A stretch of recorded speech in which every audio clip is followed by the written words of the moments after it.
좌측 두 번째 차로로 주행하세요. 잠시 후 사고다발 지역입니다. 얘네들이 그냥 걷는 게 아니라 눈이 쌓이고 그 눈이 밑에 눌리잖아요. 그 눈이 무거우니까 밑에 있는 눈이 압력을 받아서 얼음이 돼요. 소속성 하는 거죠. 점점 얼음층이 만들어지는 게 눌려서 하기 때문에 그럼 이제 극지방 이렇게 해서 약 300m 앞 가장교 오거리에서 변동 오거리 방면 왼쪽 11시 방향입니다. 좌측 두 번째 차로로 주행하세요.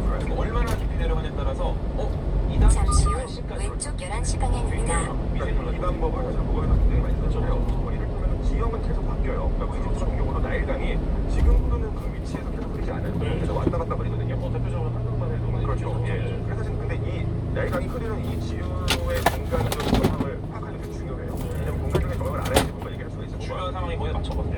그래서 그거를 뭐 지금 갈 수 있는 방법은 지금 말씀하신 그 방법을 사용을 해요. 그러니까 몇 년대까지는 여기가 물이었어. 그 다음에는 여기까지 물이었어. 이렇게 해가지고 그래서 이제 요즘에는 데이터가 있죠. 아, 몇 년도에는 나일강이 이렇게 흘렀어. 몇 년도에는 이렇게 흘렀어. 그런 데이터들이. 와, 근데 이제 흙으로 하는 건 너무 나. 왜냐면은 극지방은 어쨌거나 이거 보존이 굉장히 잘 돼요. 그렇죠. 운동 안 돼. 근데 이제 흙이라는 것도 굉장히 많은 변화를 근데 그게 왜냐면 그 흙 속에 그 화분이 들어있어요. 식물의 뭐 이런 꽃가루라던가 얘네가 남겼구나. 그런 게 남겨있어요. 근데 그 식물이 어디에 있는지 우리가 파악을 하면 그 뭐냐면 식물들은 특정 공간에서만 자라잖아요. 환경 정해져 있으니까. 그렇기 때문에 그 환경적인 정황을 추정할 수 있죠. 좋습니다. 아니 혹시 재료님을 위한 질문이 있는데 피라미드에도 좀 숨겨진 과학 같은 게 있지 않을까요? 근데 사실은 그 시대에는 굉장히 정교한 어떤 수학적인 걸 바탕으로 만들었다고 알려져 있어요. 그리고 그것뿐만 아니라 천문학적인 지식까지 들어가고 그래서 의미를 부여하는 거죠. 천체의 위치와 지금 이 무덤의 위치와 수학적인 계산 이런 것들을 근데 이제 됐다는 대단한 거죠. 아, 전체 위치까지 이해해서. 그러니까 왜냐면 이게 그러니까 이거를 저는 사실은 과학이라고 말하지는 않아요. 왜냐면은 이 과학이라는 그 어떤 특유의 사유치에는 근대적인 걸 저도 생각을 하거든요. 그러니까 이제 이집트를 이제 과학자들, 현대 학자들이 이제 과학적으로 분석을 하는 거지. 고대 이집트인들이 갖고 있었던 지식 체계를 고대 이집트 과학이다라고 말하기 좀 조심스러워요. 뭐라고 해야 되나? 그냥 뭐 저는 이제 저는 이제 지식이나 혹은 그냥 조금 이제 순화해서 뭐 과학 기술 정도로 그런 계속 얘기를 하는데, 그러니까 엄청나게 고대 이집트인들은 지식 체계가 되게 발달이 있었죠. 그러니까 굉장히 오랜 기간 동안 지속된 문명이고 그렇다 보니까 경험들이 축적이 되고 또 이 경험이라는 것이 천체 관측 같은 경우 굉장히 오랫동안 관측한 데이터가 축적이 돼 있으니까 그게 이제 어떤 패턴을 알고 있는 거죠. 그래서 그 패턴을 사용하는 경우들이 굉장히 많았습니다. 이렇게 볼 수 있을 것 같아요. 그러니까 우리가 가장 효율적인 상태를 고민하잖아요. 네. 과학은 그걸 미리 이론적으로 제시합니다. 그렇게 설계를 해서 만들면 이게 가장 에너지적으로 효율적인 상태가 돼요. 그렇죠. 근데 이제 굉장히 역사가 긴 일이 아니겠습니까? 시행착오를 겪으면서 계속해서 효율적인 방법을 찾다가 결론이 딱 난 게 지금 우리가 봤을 때는 와, 어떻게 저게 맞췄지? 시행착오를 공부를 한 겁니다. 네. 아, 진짜 힘들었네요. 그렇죠. 해보니까 이렇게 무너지네? 안 되겠다. 다음 안내까지 계속 직진입니다. 그러니까 야, 얘네는 어떻게 됐지? 근데 이게 이 부분에 사실은 이집트 운명에 대해서 크게 생각하는 것이냐면 이게 그러니까 경험적으로 쌓여진 지식 체계잖아요. 근데 이게 어느 시점이 되면은 상당한 양이 돼요. 그 얘기는 뭐냐면 이 사회 내에서 그 지식이 전승되는 시스템이 있었다는 얘기예요. 구체적으로 어떤 기록인지 알아서 어떤 뭐 체계인지는 지금 뭐 확보된 자료는 매우 적지만 그러니까 계속해서 어떤 뭐 교육기관이라든가 연구기관이 분명히 있었다라고 우리가 이제 가정할 수 있는 거죠. 도서관도 그렇죠. 굉장히 거대하고 이게 저는 되게 부러운 게 사실 우리나라도 이제 과학 기술이 굉장히 많이 발달했었어요. 네. 그리고 굉장히 훌륭한 분들도 많이 계시고 뭐 예를 들어 우리 제일 유명한 게 장명지, 두 번째 또 유명한 게 그렇죠. 진짜 최고사. 이 정도도 대단한 건데 이순 씨?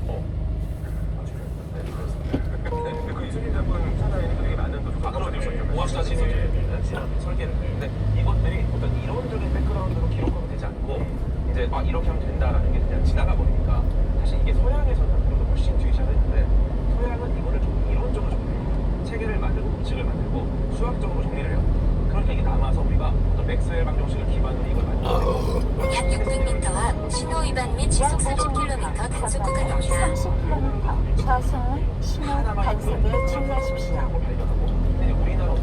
500m 앞 30km 신호 위반 과속 단속 구간이오다야 맹심 없어. 우리나라 조선에서 그것도 나올 수 있는데 좀 아쉬웠죠. 근데 이제 이거 해야죠.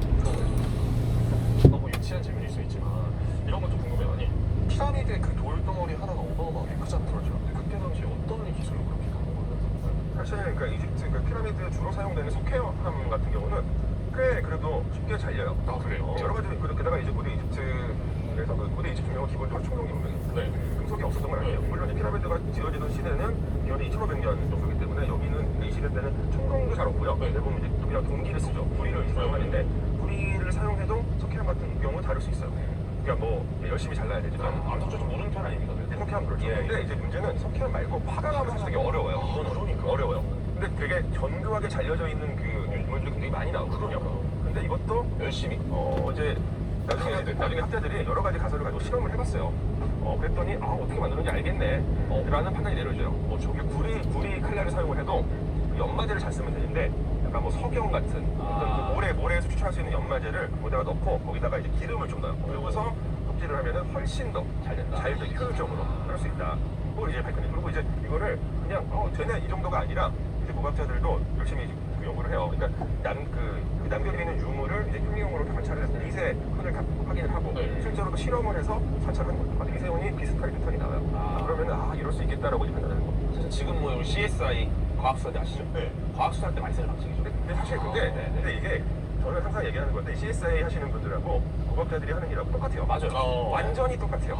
왜냐면 예를 들어서 그 총탄의 흔적들 있잖아요. 화약이 어느 쪽으로 나왔고 얘가 어떻게 튀었고 이 흔적들을 보고서 처음 총알이 어디서 발사됐는지 이런 걸 알아내는 거죠. 깨진 것조차도 다 붙여서. 그러니까 이 고고학이라는 학문은 정리를 해보면 어떤 물리적인 그 흔적을 가지고 사람의 사유나 사람의 욕망이나 사람의 실천을 해박하는 그런 학문이거든요. 근데 이게 동작처럼 똑같아요.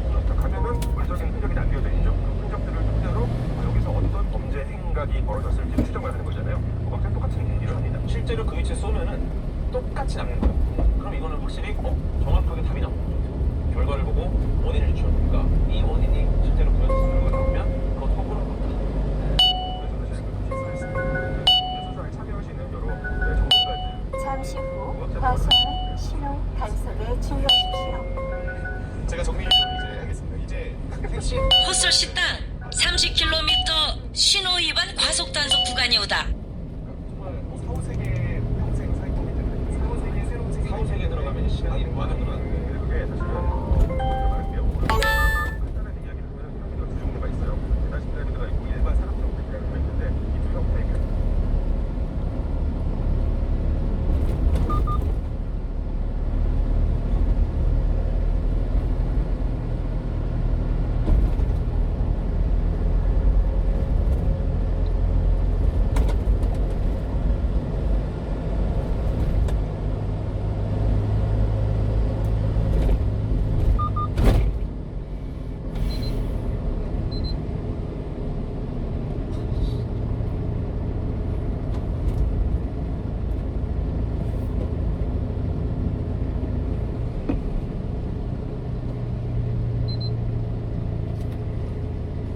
경로 안내를 시작합니다.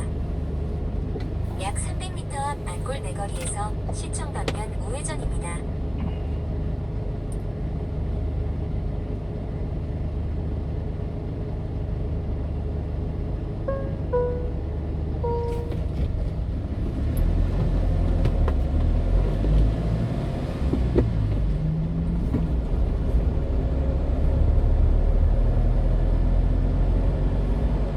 잠시 후 우회전입니다.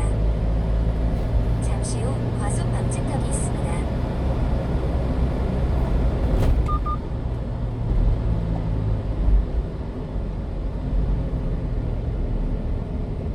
여보세요?